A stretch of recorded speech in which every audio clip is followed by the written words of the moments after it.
स्वागत है आपका हमारे YouTube चैनल समर्पण ऑनलाइन क्लासेस में। आज से हम लोग परसेंटेज शुरू कर रहे हैं और ये हमारी पहली क्लास है। परसेंटेज इसलिए शुरू कर रहे हैं क्योंकि जब आप परसेंटेज को पढ़ेंगे तो देखेंगे कि एक ही चैप्टर से मतलब परसेंटेज से ही आपके कई चैप्टर रिलेटेड हैं।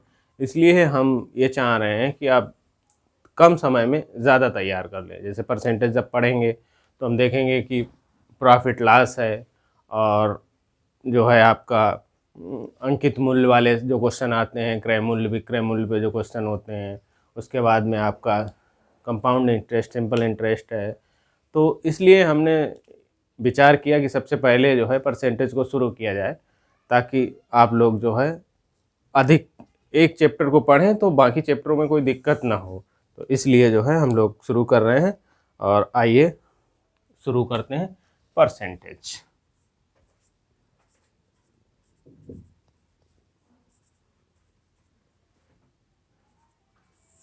ठीक, तो जैसा कि आप लोग जानते हैं कि ये जो सिंबल है ये परसेंटेज का सिंबल है, सभी लोग जानते हैं।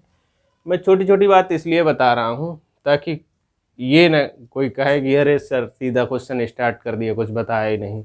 तो इसलिए हम चाह रहे हैं कि आप शुरुआत से मतलब जिसको आ रहा है वो भी समझ ले दोबारा और जिसको नहीं आ रहा वो भी सीख जाए। यहाँ तक कि कोई बच्चा भी सीखना चाहे वो भी सीख जाएगा। तो ये परसेंटेज का साइन है। अगर मैं आपसे कहूँ या कोई आपसे कहे कि ये जो है आपका 10% है, तो इसका मतलब ये हुआ कि 10% का मतलब ये हुआ कि 100 में 10, यानी अगर कोई रुपए 100 रुपए है तो उसमें आपकी हिस्सेदारी 10% है। इसका मतलब ये हुआ कि 100 में आपका 10 रुपया है। ठीक, अगर कोई कहता है कि 20%, तो इसका मतलब हुआ कि 100 में जो हिस्सेदारी है वो आपकी 20% है, मतलब 20 रुपए है। 100 में 20, 100 में 10, ये इंडिकेट करता है 20% है, 10% है। ठीक है, या आपको कह दे कि कोई ये 30% है तो वही बात हो गई, 100 में हमारा 30 रुपया है। ठीक, तो हाँ, और अगर कह दे कि मान लीजिए मेरे पास 500 रुपये है, ठीक है, तो 500 रुपये है, अब 500 का 20% है, इसका मतलब क्या हुआ, 500 का 20% हम लोग निकाल देंगे। ठीक, दो तरीके हैं। अगर आप टाइम बचाना चाह रहे हैं तो इस परसेंट से इस 100 को काट दीजिए और 20 पंचे 100, सीधा 100 रुपये आपका हो गया। यानी 500 रुपये अगर है और किसी का हिस्सा 20% है तो उसमें आपका 100 रुपया है। ठीक है, उसमें आपका 100 रुपया है। ठीक है, तो अब आप देखेंगे कि, और हाँ, यदि इसी को हम चेंज करना चाहें, 20/100 को अगर हम चेंज करना चाहें तो 0 से 0 काटा, 2 बन जा 2, 2 5 जा 10, यानी 1/5, 1/5वां हिस्सा जो है आपका है। और इसी को निकाल दीजिए, क्या 100 रुपये आता है? हाँ बिल्कुल। तो 500 तो 5, फिर आ गया 100 रुपये। तो कहने का मतलब, चाहे हम ये कहें कि मेरा हिस्सा 1/5 है इस वाले में 500 रुपये में, या हम कहें 20% है, यानी 20% जो है वो 1/5, ये दोनों एक की बात है। आप 20% बोले चाहे 1/5 बोले। ठीक, तो ये तो सिंपल चीज़ हो गई, जैसा कि आप लोग जानते भी हैं। तो आगे चलते हैं हम इसी बेस पे कुछ क्वेश्चन, ये समझ में आ गया होगा और आप लोग देखते रहिए। आगे चलते हैं, क्वेश्चन हम लोग सॉल्व करते हैं। सिंपल से 0 से चलेंगे और एसएससी सीरियल मेंस तक जाएंगे। ठीक है, चाहे उसमें ग्रुप डी हो, चाहे एसएससी हो, रेलवे हो, बैंक हो, कुछ भी हो। हम बहुत छोटी छोटी बात, ये अभी आएगा नहीं आपके उसमें, क्वेश्चन नहीं आएगा एग्जाम में।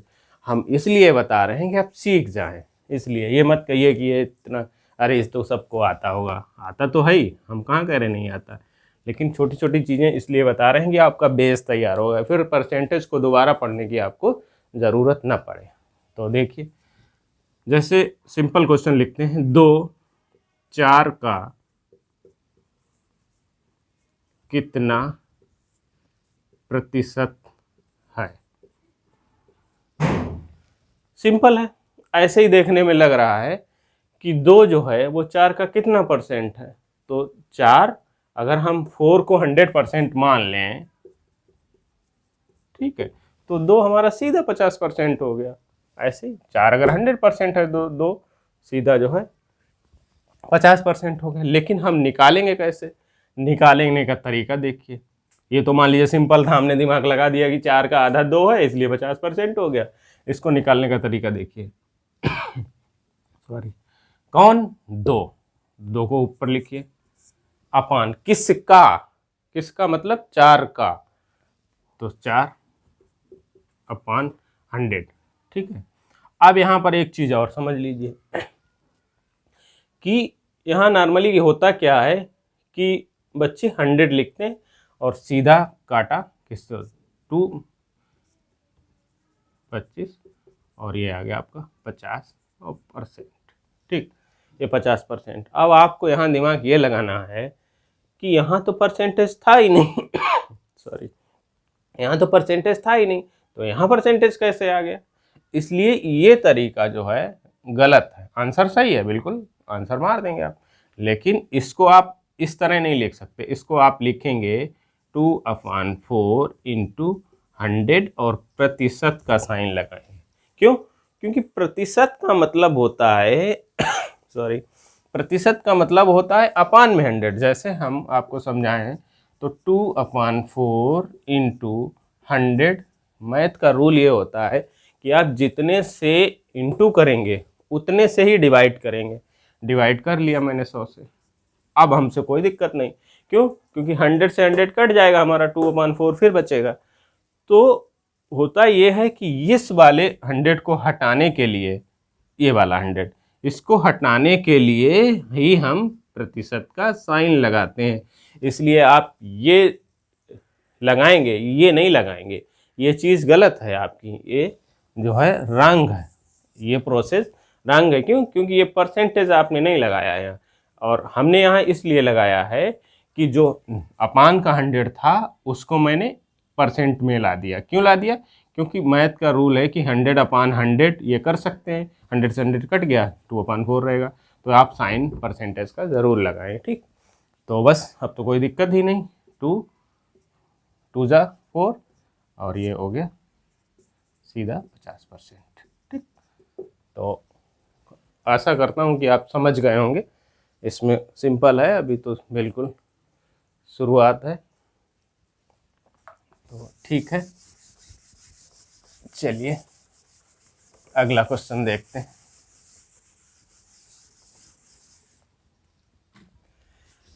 अगला क्वेश्चन है कि हम आपसे कहें 4, दूसरा देख लेते हैं, 4/5 का कितना प्रतिशत है?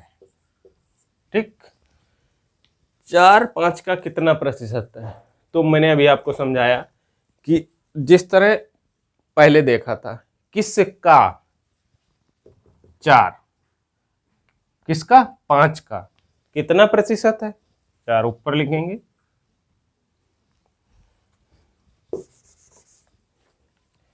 4/5 इंटू 100। फिर वही बात, इसमें परसेंटेज ज़रूर लगाएंगे। ये ना हो कि 100 लिख दो सीधा आंसर ला, आंसर आ जाएगा कोई दिक्कत नहीं, बट आपको कोई देखेगा कि ये तो यहीं पकड़ लेगा कि हाँ गलत है ये।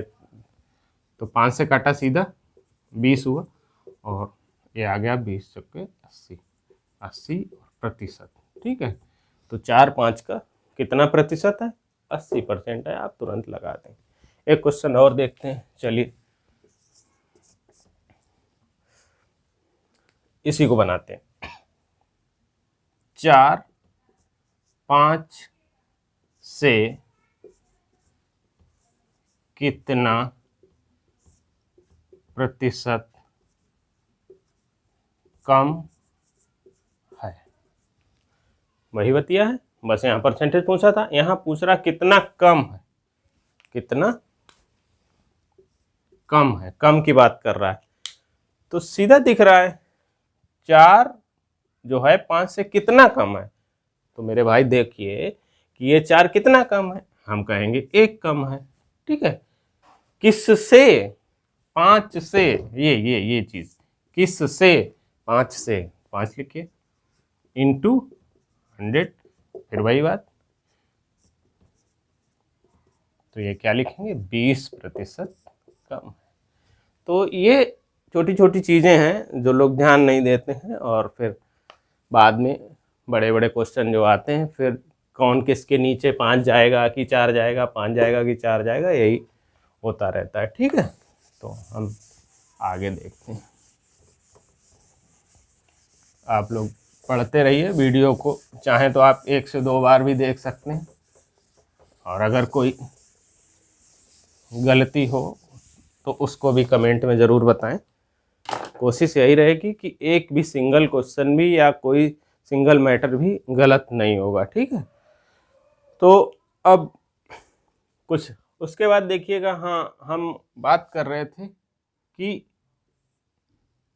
परसेंटेज क्यों पढ़ा रहे हैं, तो ये तो सिंपल सी बात परसेंटेज की हो गई। ठीक, अब इसके बाद हम आते हैं जो क्या नाम आपका, जैसे जो एमआरपी पे क्वेश्चन आते हैं, एमआरपी। ठीक है, सीपी, एसपी, प्रॉफिट लॉस, ये वाले जो क्वेश्चन होते हैं। ठीक, आप लोग जानते हैं एमआरपी अंकित मूल्य होता है, जो अंकित मूल्य होता है, ये क्रय मूल्य होता है, और ये जो है विक्रय मूल्य होता है।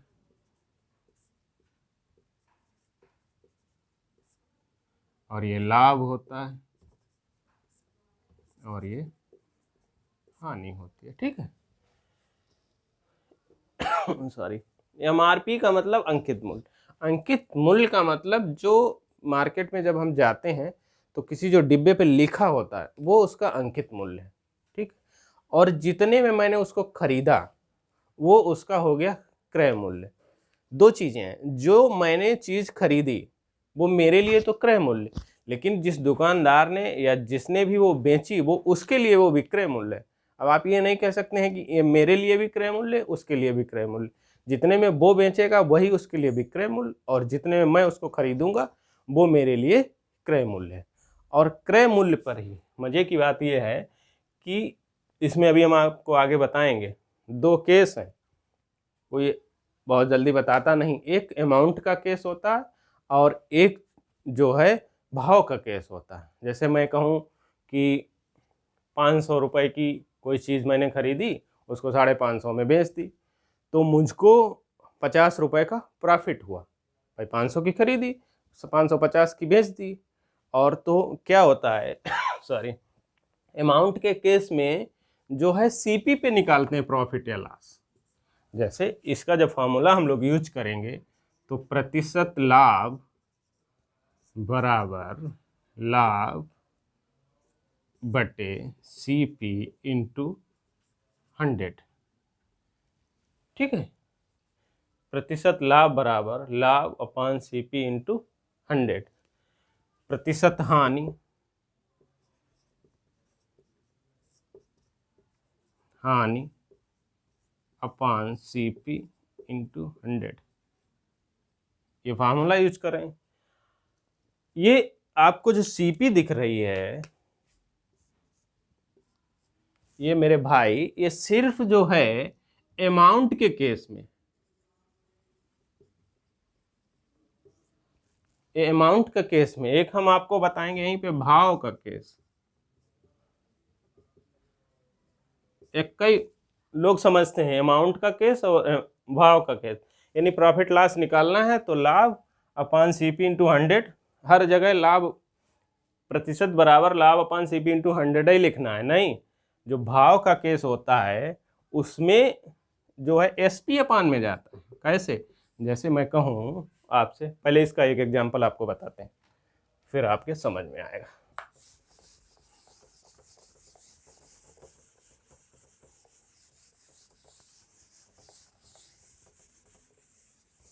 जैसे मैंने कहा किसी की सीपी जो है 500 रुपया है। ठीक, एसपी उसका 550 रुपये। ठीक, अब हमको ये तो कोई भी बता देगा, गांव वाले से भी पूछ लोगे कि भैया कोई चीज़ मैंने 500 में खरीदी और 550 रुपये में बेची तो कितना लाभ हुआ हमको, तो वो फटाक से बता देगा कि लाभ आपको जो हुआ है वो 50 रुपये का हुआ। बिल्कुल सही बात, 50 रुपये का हुआ। अच्छा यहाँ क्या है, जैसे जो बच्चे रटते हैं कि लाभ is equal to CP minus SP की SP माइनस CP, क्या लिखें, या हानि को भी। तो लाभ जब होगा जब क्रय मूल्य से हमारा विक्रय मूल्य ज़्यादा होगा।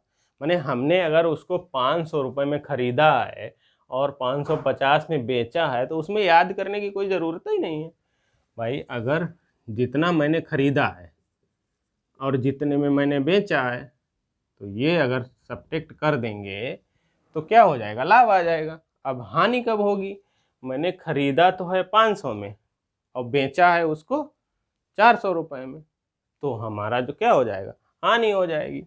तो मैंने जितने में बेचा और जितने में मैंने बेचा और ख़रीदा कितने में था, जितने में ख़रीदा, तो ये हमारी क्या हो जाएगी, हानि हो जाएगी। तो इसको रटने की ज़रूरत नहीं है, आप जो है उसको दिमाग से समझिए। ठीक है, रटना बहुत ज़्यादा मैथ में नहीं है, समझना ज़्यादा है, इसलिए आप समझिए ज़्यादा। ठीक है, अब देखिए, तो हमको यहाँ प्रतिशत लाभ निकालना है। प्रतिशत लाभ कितना हुआ हमको, 50। कास्ट प्राइस कितना है, 500, लिख दिया, इंटू 100। 2 जीरो से 2 जीरो काटा, यानी हमको 10% का लाभ हुआ। परसेंटेज यहाँ लगा देंगे, 10% का लाभ हुआ। ठीक, सिंपल। अब यही चीज़ हानि में होती तो ये 500 में खरीदी थी, 400 में हो जाता तो हानि % निकाल लेते। अब देखो मज़े की बात ये बता दें, ये तो आप आता है, ये देखो ये वाला, ये तो सिंपल था। उसके बाद में मैं आपसे कहूँ, क्वेश्चन देखिए, 15 वस्तुओं का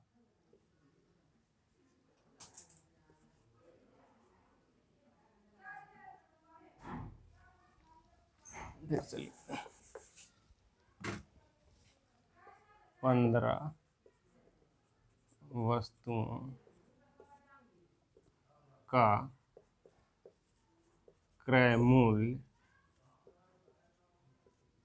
12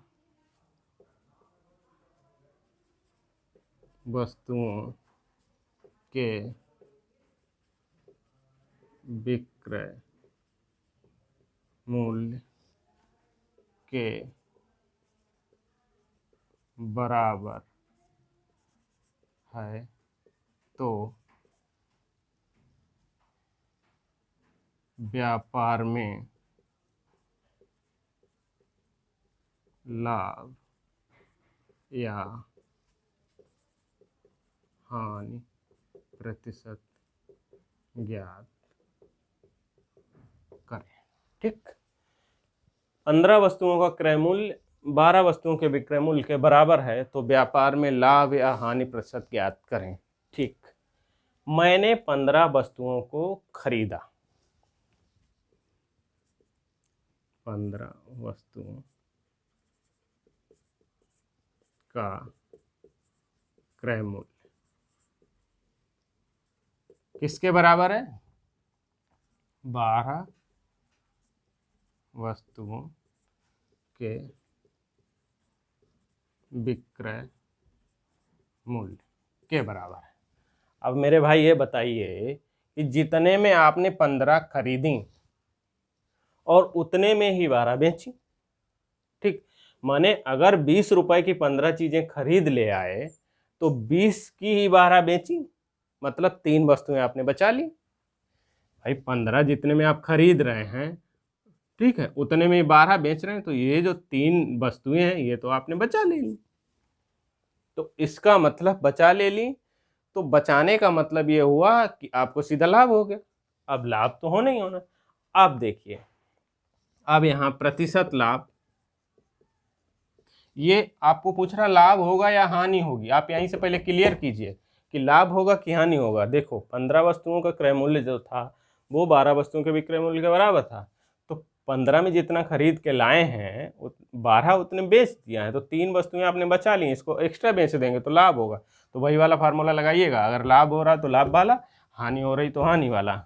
हमको क्लियर हो गया कि लाभ हो रहा है तो लाभ लगाएंगे, प्रतिशत लाभ बराबर लाभ, ठीक है, अपान। अब खेला शुरू। यहाँ भी सीपी लिखिएगा, ये क्या है सीपी और ये क्या है एसपी। यही मैं आपसे बताना चाह रहा था। ये भैया भाव का केस है जिसमें पैसा दिए ही ना हो, 1 रुपये 2 रुपये 4 रुपये, पैसा कहीं बताइए, कहीं अगर पैसा हो, पैसा पूरे क्वेश्चन में कहीं लिखा हो, एक भले ही 1 रुपये आ जाए, 1 रुपये आ जाए, लेकिन ये होना चाहिए, तब आप इसको मानेंगे अमाउंट का केस। अमाउंट के केस में मैंने आपको समझाया है, अमाउंट का केस, इसमें मैंने आपको बताया है अपान में सीपी रहेगा। लेकिन अगर यही केस भाव का हो जाएगा तो अपान में एसपी रहेगा। ये चीज़ आपको क्लियर हो जानी चाहिए, नहीं तो फिर पता चला हर जगह जो है, हाँ ऑप्शन मिलेगा आपको, इससे भी क्रय मूल्य से भी ऑप्शन मिलेगा, ऐसा नहीं होगा इतना ऑप्शन बनाएगा और फिर बाद में माथा दर्द करेगा, अरे यार ये तो विक्रय मूल्य था, ये क्रय मूल्य था, क्रय मूल्य लिख दिए, विक्रय लिख देते तो तुरंत आ जाता। तो लाभ अपान एसपी इंटू 100। तो लाभ हमको कितना हो रहा 3 का, एसपी हमारा कितना है 12 इंटू 100, 3 से काटा 4 और 4 से काटा 25। तो भैया मेरे हमको इस व्यापार में 25% लाभ हुआ। कोई दिक्कत? अगर दिक्कत हो तो आप बताइएगा, ये चीज़ ज़रूर ध्यान रखिएगा। ये यहाँ पे आप नोट में लिख लीजिए चाहें तो, कि जो अमाउंट का केस होगा तो अपान में सीपी लिखेंगे, और जब भाव का केस होगा तो अपान में एसपी निकलेंगे। पहचानेंगे कैसे? पहचानेंगे ऐसे कि इसमें रुपया की चर्चा ज़रूर होगी। ऐसा नहीं है कि उस क्वेश्चन में पूरे में पैसे की चर्चा ना हो, रुपए की चर्चा होगी तो तुरंत आप समझ जाइए कि सीपी ही अपान में रखना है। और जब रुपए की चर्चा ना हो, वस्तुएं 4 केला का दाम 20 केले के बराबर है, 1 टोकरी का दाम 4 टोकरी के बराबर है, तो उसको लाभ होगा हानि होगी, तो इसमें आप जो है एसपी अपान में लिखेंगे, ठीक है। बाकी आप चाहें तो स्क्रीनशॉट ले सकते हैं इसका, और नोट्स बनाना चाहें तो नोट्स, नहीं तो वीडियो को बार बार देख लीजिए, आप जो है समझ जाएंगे, ठीक है। तो इतना हो गया। अब आज की क्लास जो है इतनी ही रखते हैं, ठीक है, और उसके बाद अगला चले थोड़ा थोड़ा पढ़ाएंगे, ताकि मैथ ऐसा न लगे कि बहुत बड़ा भूत है, अरे ये क्या हो गया 2 4 क्वेश्चन समझते जाइए, और इसके बाद कल पढ़ाएंगे इसके आगे जो भी होगा, और एक से एक मज़ेदार ट्रिकें बताएंगे, और बढ़िया से आप लोग पढ़िए, ठीक है। थैंक यू, धन्यवाद।